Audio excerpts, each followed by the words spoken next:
Well, first of all, let me, before we start properly, I just wanted to ask you to just relax and don't be nervous about it. I'm just a regular guy. Do I look nervous? No, but I thought you might have, you might have heard things, you might have felt a little bit, I don't know. I've heard things, but certainly not more than what you've heard about me. No, I'm sure. No, no, it's very nice to see you back in London. Thank you. And the fuss downstairs, I don't know, you're probably used to it, but all the press outside and fans outside, is that something you get used to, or is it just a kind of pain? Well, I don't think you ever really, I mean, you expect it after a while, but you don't really get used to it, because a lot of times you want to, go out for a walk and do something spontaneous, and you can't really do anything unless you call in the troops, basically, so I don't really ever get used to it. Is that why you didn't go jogging this morning, or have you given up that kind of thing? No, I exercised this morning, but it's just so difficult to go outside, so just do it in my room. Let me ask you, you're not wearing it now, and I must admit I'm mildly disappointed, but this new gold tooth, is it a D on it? Yes. For Dita. Dita. The movie star. You've got, well, tell me about it first of all. What inspired it? How many do you have? And where do you keep it when it's not in? Well, it was inspired, the gold tooth, I've seen it on people and I like the way it looks. I've seen it on gypsies, I've seen it on Indian women, I've seen it on rappers, in New York, stuff like that. And so I liked it. I think I like gold, first of all. And the D, what inspired putting the D on it, just because that's the narrator of my book, Dita Parlo. And also I wear it in my video because the beginning of the song starts off with "My name is Dita." And I like the D. I have one with an M in it, but I don't like to wear it. Does it annoy you when it's on, or you just forget about Can't it? even feel it. Do you have any other body jewellery you'd care to share with us? Only rings. I mean, that's it. Okay. No pierced nipples.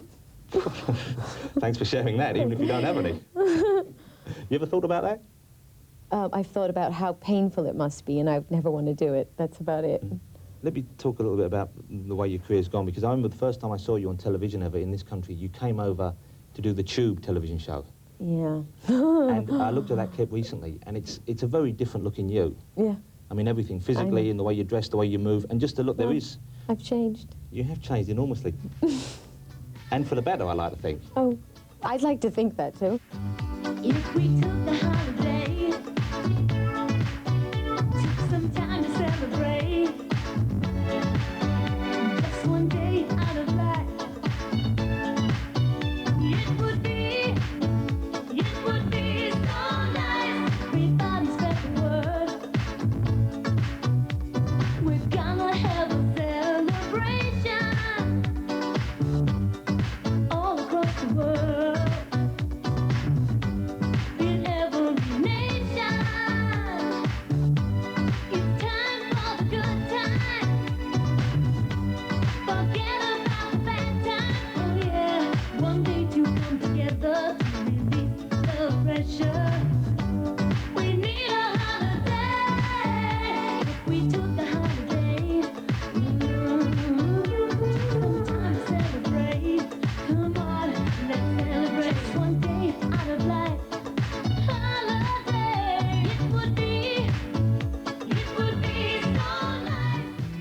I mean, at the time, I remember everyone saying, here's this new disco diva. She's a new flavour of the month, and she'll be gone in a year, and everyone had written you off. And were you aware of that, and did you maybe fear that yourself? No, I never feared it. I've always tried to not pay attention to it. I mean, they're still saying the same things now they did 10 years ago.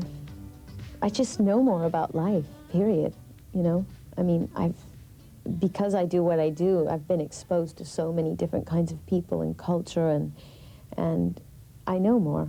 And I guess I feel more comfortable in my skin. So. Erotica, which I was listening to this morning on my little Walkman and enjoying very much, it's got much more of a kind of a dancey R&B sound to it, quite a heavy sound to it. Yeah. Is it intended for the clubs? Is that a step that you're trying to make? No, that's the kind of music I've been listening to, influenced by, and I mean, it probably has a sort of a more gritty quality and more club quality, but it's because that's what I like right now.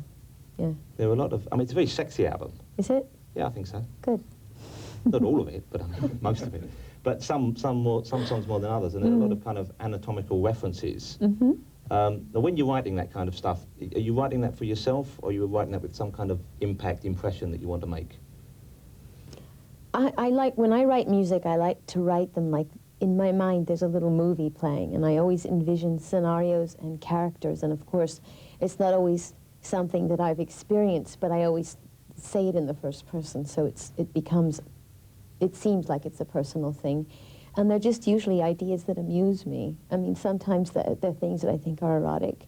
Sometimes they're things that I think would be interesting to write a song about, because no one's ever written a song about it. You know, I mean, I'm influenced by many things, and my inspirations come from lots of different places, and sometimes I know I'm purposely being funny or ironic, you know, and sometimes I just like the way words sound. I mean, do you worry that people might not get the irony, but they might not pick up on the humour?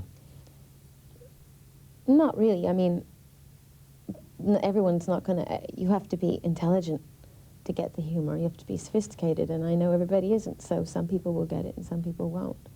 Let me talk to you about one song in particular which I enjoy, which is Where Life Begins. Oh, good. And it's a top song, and the lyrics on it, this particular bit. Now, what could be better than a home-cooked meal? How you want to eat it depends on how you feel. Forgive the delivery, please. You can eat all you want and you don't get fat. Now, where else can you go for a meal like that? It's not fair to be selfish or stingy. Every girl should experience eating out. Well, first of all, here.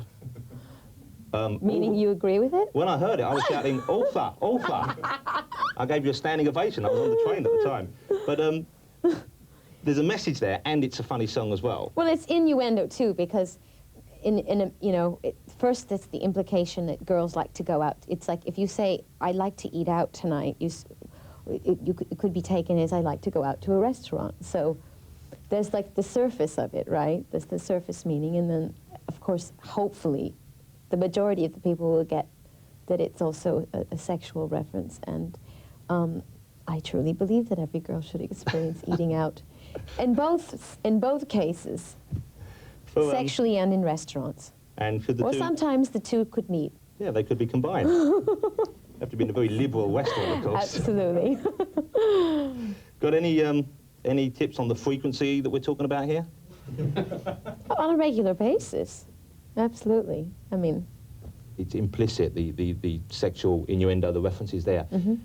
But looking back on other songs, it's quite easy to see a thread, even if it wasn't intended. Like, and I read recently that you said that Like a Virgin, you intended virgin to be seen as just coming to something fresh. Yeah. For the first time, not well, particularly. I always try to, I try to write songs so that they could be read on lots of different levels, you know, so you could appreciate them superficially, and then if you go deeper, you see something else.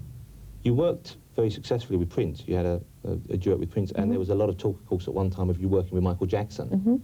I know you were quite keen on that, and people were looking forward to it. It would have been really something. Well, maybe. Yeah, it would have been really something. Well, I mean, just, you know, a lot of it has to do with chemistry. There's, like, lots of great painters, but I don't know if they got together, they'd make a great painting. You know what I mean? Not the same thing, though, is it? I mean, you Yes, can't really it share is. a brush, can you? It's not.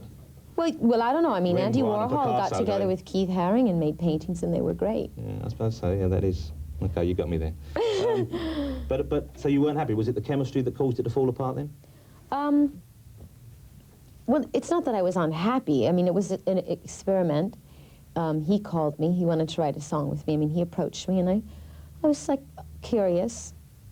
It's hard for me to write music with people because I have to really know them and trust them and feel that I can really make myself vulnerable, because when you write, you have to sort of bear a little bit of your soul, and you have to not be afraid to make mistakes and to sing in front of someone. You know, it's in a way, it's a very intimate experience. So I wasn't sure it was going to work, even though I think he's talented. So we got together, and he played me a bit of music. It was a very unfinished track, and he said that he wanted to call the song In the Closet.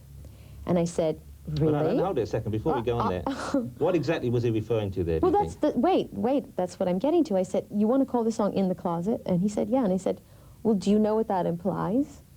And he said, yeah, and he sort of giggled a little bit. And I said, well, you know, I like to deal with these kind of ironic innuendo kind of things. So if you want to go that way, I was kind of like shocked that he wanted to call something like that, because it's very provocative, the title. And so he said, yeah. So I started writing words and getting ideas and stuff. And I presented them to him, and he didn't like them. And I think that he didn't, I think all he wanted was a provocative title, and ultimately he didn't want the content of the song to be sort of live up to the title. And It's quite interesting because it's almost like you traditionally, you've got the kind of masculine role in that relationship, and he is the passive. yes, definitely. But let's not go much further with Let's that, shall not. we? Well, you're welcome to. There was talk, I believe, that you were going to restyle him. You didn't like the way he looked. What did you have in mind for him? I really wanted him to cut his hair. I mean, you know, just that, you know, just I think sometimes it's good to cut your hair and start all over again. How short? That was would my you- main thing. I wanted him to get a really short haircut. And I wanted him to get rid of those loafers, you know, and the white socks. I just thought, you know, just try something new. But, you know. When you look at people, do you generally, I mean, are you, if not critical, are you kind of aware of the way people look, and do you think he or she would look better this way, or why don't they do this way? Is that something that's often going on in your head? Oh, yeah. I'm often reading people. What would you do for me? In general? Well, you can be as specific as you want, but Well, let's see. What would I do for you right now with what you were wearing? yeah. Well, I think you actually look quite good. I mean, I was told you were wearing a lavender jacket, and I didn't expect to like it. It's And I duck-edge can blue. see that it's Mugler. Yeah. It is, right? He's not my favorite designer. I would probably wear less of his clothes. There goes the wardrobe. Let's get back to you, because obviously you're far more But you look interesting. better than I thought you would. Well, what did you expect? I don't know. I mean, Some kind of a hunchback coming in or something? no, but, well, you know. I mean, I saw one picture of you, but I couldn't see your face. You were looking down. Was it one of those men's magazines? Yeah. Well, I'm pleased to have exceeded your expectations. Mm-hmm. It's obviously made it a nicer day for you. I like to spread a little happiness wherever I go. Thank you. When critics talk about you, and obviously they do on a regular basis, what I've noticed is recently more and more they talk about the way how brilliant you are at marketing yourself, how you are this genius at packaging, at getting publicity, and yet rarely, it seems anymore, do they talk about the songs, the videos, the live performance, the films. It's like Madonna, the phenomena. Right.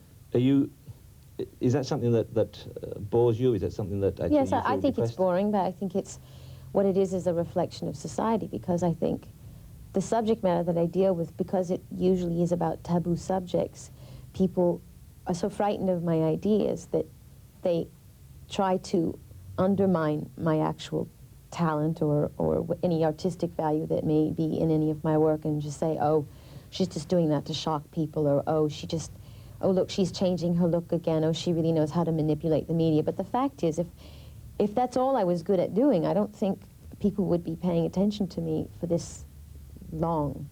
I mean, I'm still here. I want to talk about the book, of course, but before we talk about that, that's part of a much bigger deal you've signed with Time Warner, I believe. Right. Is it your company, Maverick? Mm-hmm. What are the other aspects of the deal, and what do you hope to achieve with that? Oh, well, first I want to give you my card. Oh, I have a card. I'm afraid I can't Just so return you the don't think compliment. it's made up. Don't you have a card? I've got one, but not on Yeah. me. I didn't think you'd be interested. It's my first business card. Maverick, is it your first business card? Mm-hmm. That's great. Mm-hmm. Couldn't put your home number on the back, could you? Okay. Okay. I'm going to change it when I get back to Oh, well, America. thanks. That's quite nice. And that's Thank kind you. of a Greek man and woman, Working. oh yeah, working and playing, perhaps, Yes. combining the two. Mhm. Working, stretching and playing. So the obvious question, which of course I'm going to ask, is would you like to find another Madonna? Well, I don't think that's possible. But what I'm trying to find is really, I don't know, fresh talent that's saying something, cutting edge, new. I mean, we found some really good groups. We've signed a couple groups so far, and I'm really excited about them. This obviously is going to mean more work for you, presumably. It is already more work for me. Well, I'm not saying this personally, but some people perhaps would think if they had that much success, if they had that much wealth, maybe one thing that they'd want to do is, while they were still young enough to enjoy it all, is maybe take a year off, kick around the world, you know, go fishing, whatever. I enjoy what I do. I mean, life is short, and I have lots of things to do, and I see talent out there, and I want to do something with it. I mean, I like planting seeds and watching it grow, you know what I mean? It's inspiring. Do you actually take a holiday, though? What is that? I mean, I Well- always tell people, vacations are for people who don't like their job. I like what I do. I know I love what I do, but I like occasionally to say, that's it, look, I've had, you know, it's driving me crazy, I love doing it, it's exciting and stressful, but I just want to put my feet up for a week and get a bit of a suntan and maybe Yeah. read all those novels and... I do that from time to time, yeah. I mean, the main thing is to catch up on reading. I love to read, so yeah, I do it. Well, reading brings us kind of to sex, It does? the book as opposed to the experience. Oh, okay. Although it's as much a kind of visual picture deal as it is as the writing. So why? Why Why did I do the sex? book? Yeah. Well, after I wrote Justify My Love, I was approached by several publishing companies for some strange reason to write erotica. Just write it. And it had nothing to do with photographs, illustrations, or anything. And so I was throwing that idea around because I was actually flattered, and I said, well, it seemed like something challenging to do, to actually write a bunch of short stories, erotica. And these would have been... It's sort of in the vein of Anais Nin, but today, you know, and in my language. So I thought about that for a while, and then Stephen Meisel's photographer, who I work with all the time and who's a very good friend of mine, I've always been bugging him and saying, how come you never did a book? Because Herb Ritts did a book, and Bruce Weber did a book, and Helmut Newton. I mean, everyone's done a book, but Stephen never did. And he said, well, you know, I don't know. And then finally he said, well, I'll do it if you do it with me. So we were trying to come up with ideas for what we would do for the book, and then we thought, well, maybe I would do this thing where I would take on all these different personas and change my hair and my clothes, and kind of in the vein of Cindy Sherman, who I've brought up before to people, where she just totally becomes someone different from picture to picture. So ultimately what happened is I combined both of those ideas, erotica and visuals,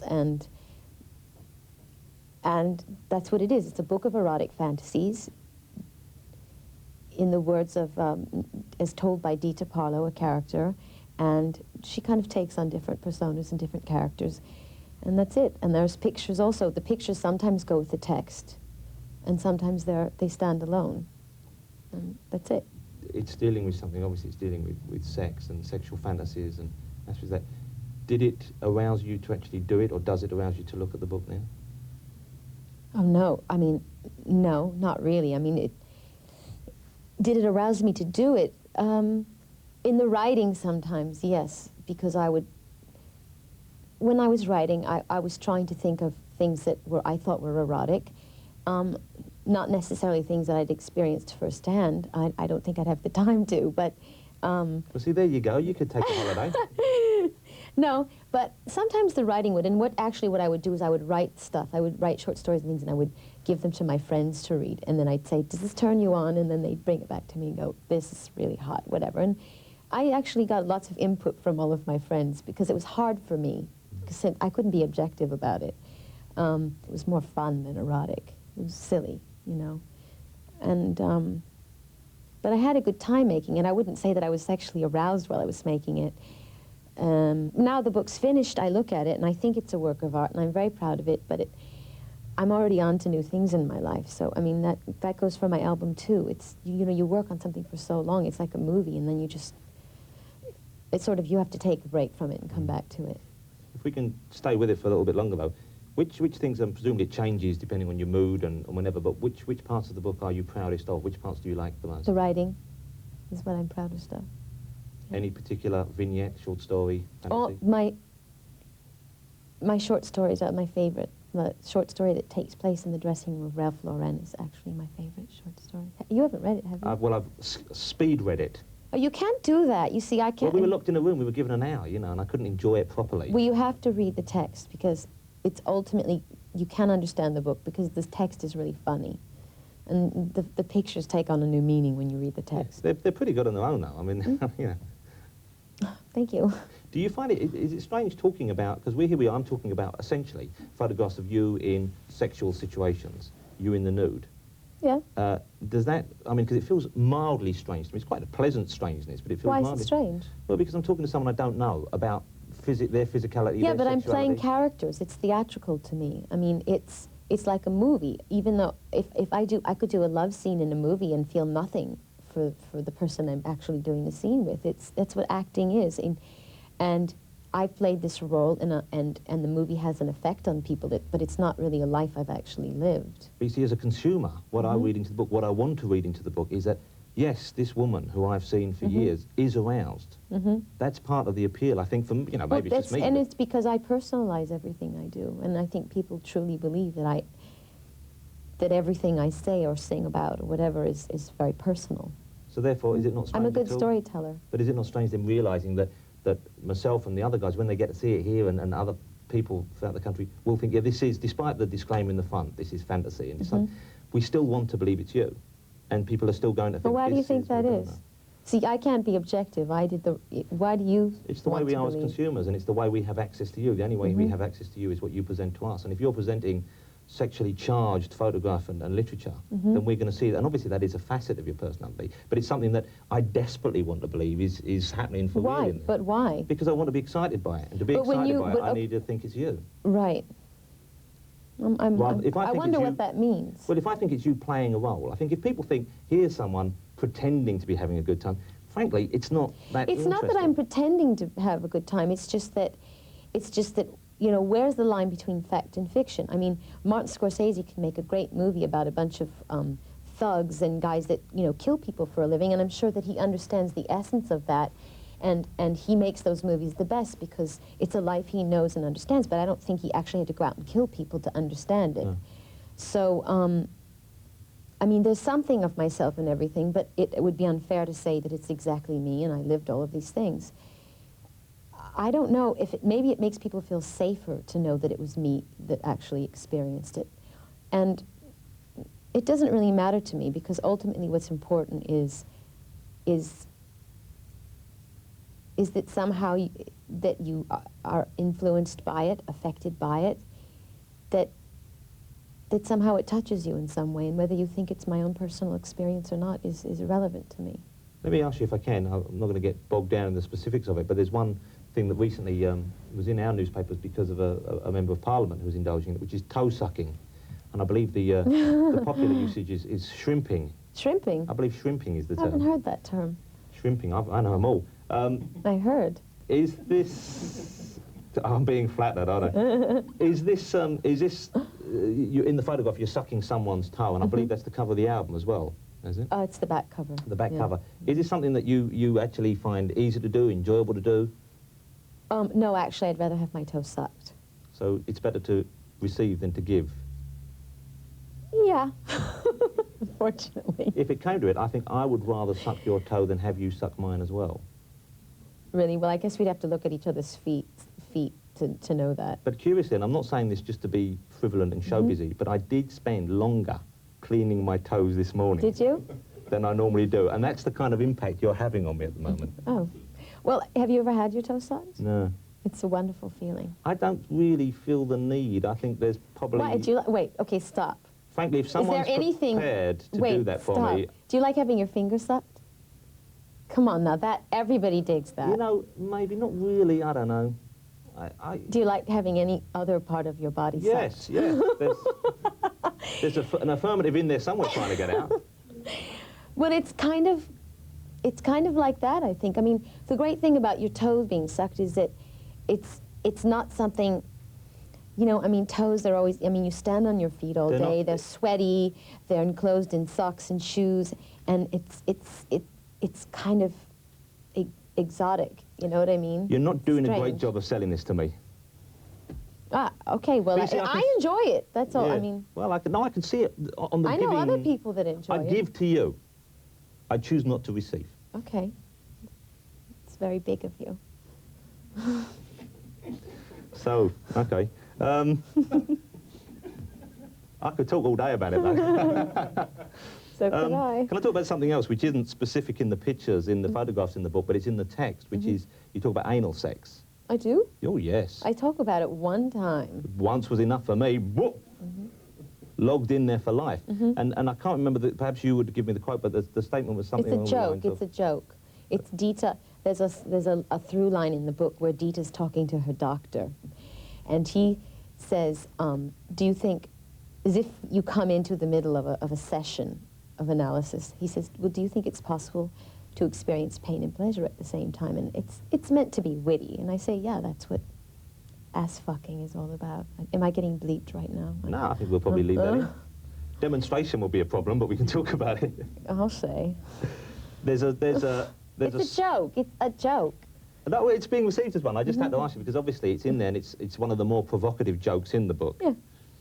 But having said that, there is obviously we're talking about very specific acts here. Yeah. And there's not a disclaimer so much, but a kind of message which I imagine is more from you yourself than the characters, saying that this book it's a series of fantasies and ideas and erotic thoughts. Yeah. And they're kind of set in a dream world when there are no such illnesses as AIDS or other, I assume, venereal diseases. Right. And yet there are things in it which perhaps maybe people would think, well, it's a shame we can't just do that without protection. Yeah, but that's the point. It's a fantasy. I mean, reading erotica is the safest form of sex you could have, or watching erotica is the safest form of sex. I'm not encouraging people to go out and have unsafe sex. And in fact, I make a point of that in the preface of the book, that my fantasies take place in a perfect world where sexually transmitted diseases don't exist. But just because I say that ass fucking is a way to experience pain and pleasure doesn't mean that to leave out wearing the condom part. Yeah. You know what I mean? I mean, I don't say that anywhere. Yeah, the two don't necessarily exclude one another. Do you, let me ask you, presumably you practice safe sex. Absolutely. Do you carry a condom yourself? Oh, yes, I've got them everywhere. Yeah. Okay. People give them to me all the time for some reason, so I never run out of them. They've probably got phone numbers on them and stuff like Exactly. that. Let me suck your toes, written on the bar. But you know, toe sucking is a very safe form of sex too. I should imagine so. Is it just the Finger big toe? sucking too. No, the little toes, but the big toe gives you the most amount of pleasure. Just as a tip, if someone were to do that, They have to have clean feet. Forget it. I well, we're mean, talking about doing it to you, and let's assume you always I have have clean feet clean or feet, yeah. cleanish. Starting with the toes, would a little nibble round the side of the foot upwards be advisable? Yes, absolutely. Pausing maybe in the crook of the knee? Well, actually, the best thing is to start at the toe and just work your way up. Fantastic. Oh, and I'm being paid for this. Let me talk about, can I talk specifically about your sexuality? And feel free, if I'm out of line, tell me and we'll just muse on. But obviously there's speculation. I'll tell you if it's relevant or not. Okay. There's speculation always in the press about you, what you do, what you get involved with, who you get involved with. Your affairs with men have been detailed quite lovingly, perhaps inaccurately by the press. And obviously your marriage and your relationship with Warren Beatty recently was great fodder for the tabloids. They loved it. And now there's speculation as well about your involvement with women. Right. Do you find sex with men preferable to sex with women, or Yes. do you enjoy sex with women as well? Do you want me to? Whatever you want. Yeah, I think I quite like the idea. Okay. But, Well, you know, people have always accused me of being this sort of raving nymphomaniac, and they said things that I did with men that weren't true, and they said things that I did with women that aren't true. I'm very intrigued by bisexuality and homosexuality. That doesn't mean that I necessarily experience it, and I don't think it's relevant. And if people say, oh, she sleeps with women, I don't bother to deny it because I don't think it matters. It's really, who cares? I mean, I don't think there's anything wrong with it, so I'm not going to go around going, oh God, that's not true, that's not true. So, I mean, I don't think it's relevant. do you think that perhaps there's a positive side to people reading this into your life, insofar as if there were people out there who are perhaps a performer, a famous person who is gay and who is open about that it makes it so much easier? Absolutely. I think that gays need to have more role models, people who are in powerful positions coming out and saying, I'm gay. I think that would be very helpful. Absolutely. Let me talk something else about the book which occurred to me when I was looking at it, which is there's been much talk about whether it's erotica or pornography, and you know, I think that's far too muddy water to get into. I don't know. I think it's a personal thing. You draw the line where you will on that. But traditionally, I Yes. think men often use photographs of that type, and I assume women as well, in an aid for masturbation, for enjoying themselves. Has that occurred to you that the book would be used in that way, and is that something that you've dwelt on? This occurred to me, and there's nothing wrong with it. I think it's fine. Were there any times when you were doing the photographs when you think, well, this one will work? No, not necessarily. It's too hard. It's like that's like if I was writing a song, and while I was writing, I was going, wow, this one's going to really go over big. You can't be that way when you're being creative. I think it kills the creative process if you're too outside of yourself, looking at yourself, saying, wow, this is really going to have this kind of an effect. I read a quote from you, which is a slightly different subject, but I suppose it's linked, which is... In which Oh, I you, hope it's true. Well, I hope so as well, but tell me if it isn't. Where you said, pussy rules the world. Oh, You say that? more or less, yeah. And you also It's said... meant to be, you know. Slightly ironical, Exactly. but with a point. Exactly. I think I'm getting the hang of it. Okay. But you also said, I believe, that you said you wouldn't want to have a penis. Although, this is the same quote, Michael, although you said you have a dick in your brain. Right. What exactly does that mean? And It and is means that uncomfortable? I think everyone possesses feminine and masculine traits, and I feel if strength and vision and a certain kind of dominant behavior is synonymous with masculinity, which I think it is in our society, then I have those qualities. I have masculine traits in my head, so it's not necessary to have the actual physical apparatus. That's what I meant. One other thing that's come up about the book, one other interesting thought that someone's expressed to me is that, in a way, it's almost like it's perhaps it's like a historical document in a way. It's almost as if you are preserving yourself in your prime. You're revealing more of yourself than ever before, or perhaps you ever will again. Well, then I guess you could say that about anybody who does a movie at whatever age they are when they're young. Was Marilyn Monroe preserving herself in her prime when she did Some Like It Hot? Is Michelle Pfeiffer preserving herself in her prime when she did Batman 2? I mean, what does that mean? Well, this is her more... young, beautiful body is forever preserved on screen. Oh, certainly, but you're actually going a bit further than doing like yet another acting, or you're doing something which you've never done before and you may never do again. Well, I'm playing characters, and because I think that I look good with my clothes off and I like my body right now, I cast myself in those characters. Maybe if I hadn't done the book now, and 20 years from now I would have done the book, I would have hired some models to do it. Do you think perhaps that you will be someone who will challenge this kind of taboo of like women losing their sexuality or not being seen as sexual animals as much when they get past, say, 40 or 45? Yes, I mean, I think that not only do we suffer from racism and sexism and things like that, but we also suffer from ageism, and that is that once you reach a certain age, you're not allowed to be adventurous, you're not allowed to be sexual, you know, and I think that's rather hideous. And I mean, a lot of people have said, oh, it's so pathetic, or what is she going to do? I hope she's not still doing that in 10 years. I mean, who cares? What if I am? I mean, is there a rule? I mean, what, are you supposed to just die when you're 40? I mean, and that's basically what everyone wants people to do, and I think it's stupid. You're just supposed to just kind of, you know, put yourself out to pasture. Put yourself back in the closet. Exactly. I mean, why? Life is long. People are living to be, you know, 100 years old, so, you know, I don't get it. Let me talk a bit, and this is something I know you've been asked many times, but I'm leading, hopefully, to slightly more interesting, fresher waters with it. I hope so. Which is about relationships and having relationships when they're so clearly and obviously followed by the press and documented and information. Oh, is they're not, broadcasted. they may think they know what they're talking about, but they never do. How much of a strain does it put on a relationship, though? I mean, is it a constant worry? It depends on the person. You know, it depends on the person. Some people I get involved with really can't deal with people writing stuff about them even if it isn't true, and that's fine, you know. I mean, the reason people wrote a lot about Sean and Warren was because they were stars in their own right. They had careers in entertainment, so people already knew about them.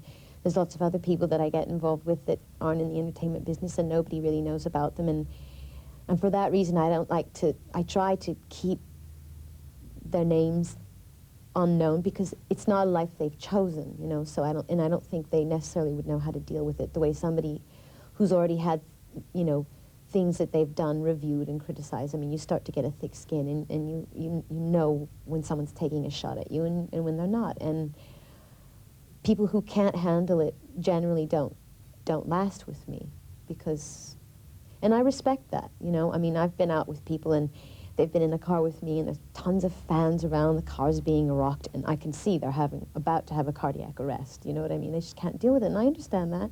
That's fine, but this is my life, so. Do people, men and women, when presumably they come on to you on a fairly regular basis, I certainly would hope so, what kind of things do they say? Is there a standard routine? Is there a kind of ignoring your fame, or is there... No, there is. Nobody can try anything on me.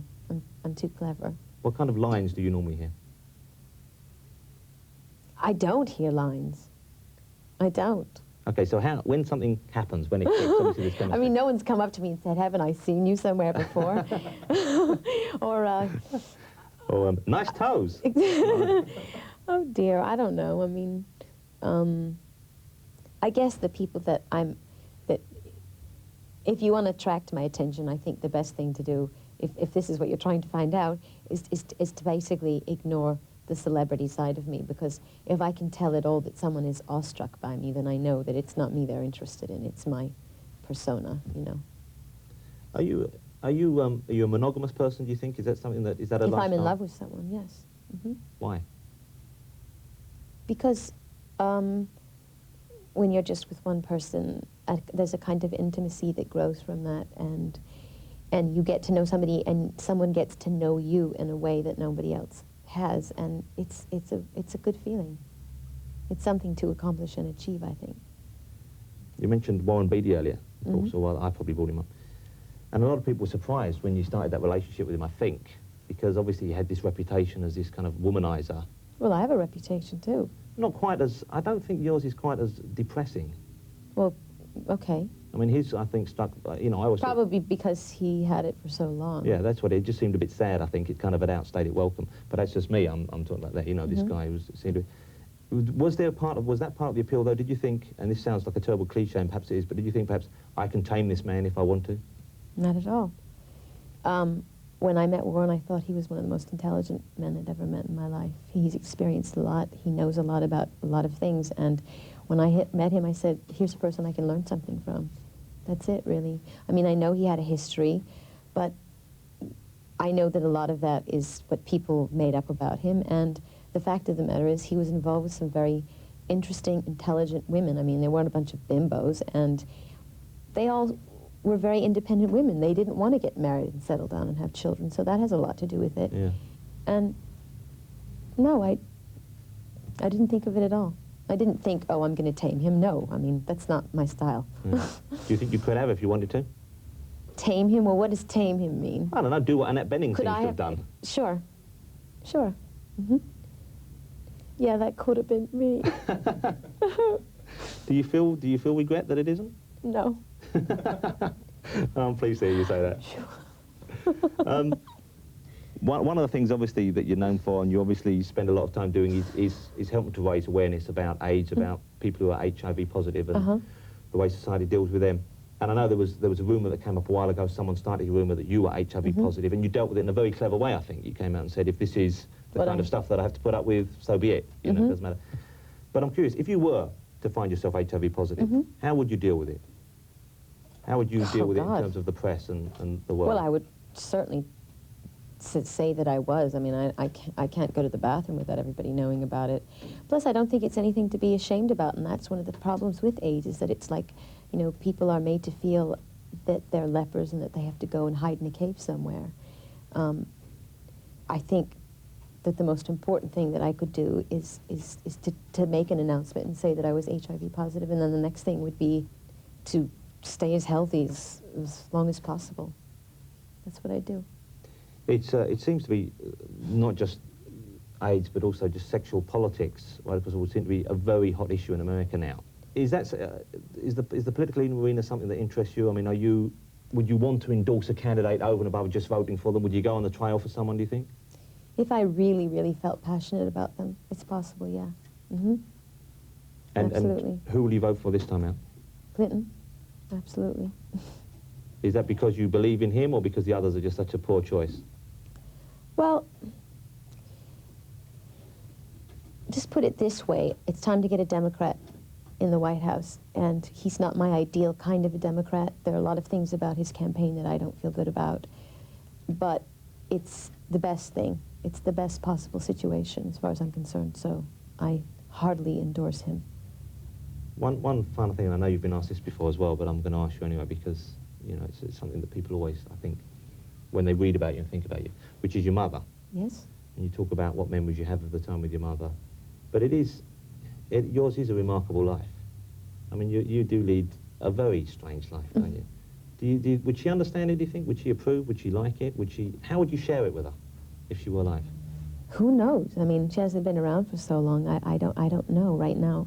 My idea of my mother, I think, is mostly fantasy, because she died when I was so young that at this point, you know, she's like a picture of Jesus Christ, you know. I mean, it's the most perfect picture of a human being that ever existed, and I'm sure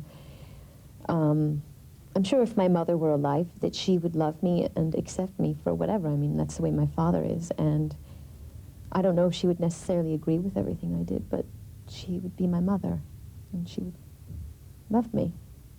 That's the most I could guess at, anyways. You know, in the film, I really liked your dad. But you did? I thought you came across as such a sweet guy. I thought you were a bit mean to him in places. Yeah. You could have been nice on the phone. When you said, Dad, he said, is there any nudity, Madonna? And any dad's going to say, I don't, you know, I've got a daughter. Because my father still calls me, I mean, my father, he's sort of benign, you know what I mean? Because it's like he still hasn't really caught on that I live this life that I live and that I do what I do, and he'll call me up and he'll say things, and I go, Dad, of course, you know what I mean? He's just being polite. He just doesn't know how to deal with it.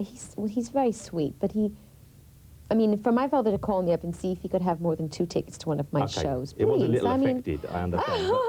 I realize I haven't talked to you in a while, and, you know, I hope everything's okay and everything, but I have no idea if you guys are coming to the show, what night, blah, blah, blah, and all that stuff. I don't know. So what's going on? Your nights were changed. Well, so who wants to come? And when? Well, whatever, you know. I mean, Dad, I'd love it if you'd come to both shows. I don't know. I mean, it's pretty racy in some sections. I don't know if you could take it 2 nights in a row. Oh, geez, I had to get racy on me, eh? Dad, I'm not getting racy. I've been racy. I know, but can't you tone it down a bit? What, for you? Yeah. No, because that would be compromising my artistic integrity. Well, of course. You undress in this performance? No. Oh, God. Of course I don't. Okay. Well, whatever you guys can get us tickets for, Dad, I can get you tickets any night you want to come. would be great. Just tell me how many tickets you want. But you got to tell me now, and you got to tell me who they're for. But rather than have some guy come on, hey, Madge, or whatever he calls you, I'm bringing all the guys from the office tonight. Yeah, no, absolutely, it's preferable. It's nicer. No, he's a very sweet man. Well, just be nice to him. I am nice to him, please. Well, be nicer. Because you've only got one dad. No shit. Yeah, well, that's it. I've got it off my chest. But I like the film as well. Thank you. Would you do it again? Would you do that kind of thing again? A documentary? Or something as revealing as that? I'd probably do it, but not with me as a subject, somebody else. Well, I think we're probably out of time. So I want to say thank you very much. It was a great pleasure talking to you. Time went by so fast. And say hello to your dad for me. Okay, And I'll give you a little peck on the cheek. Goodbye. sure. Huh. Do you want to suck my toe? No, thanks. Okay. No. I can only apologise. I've done weirder things. I'm sure you have. Why don't we put a grease paint moustache on while we're at it?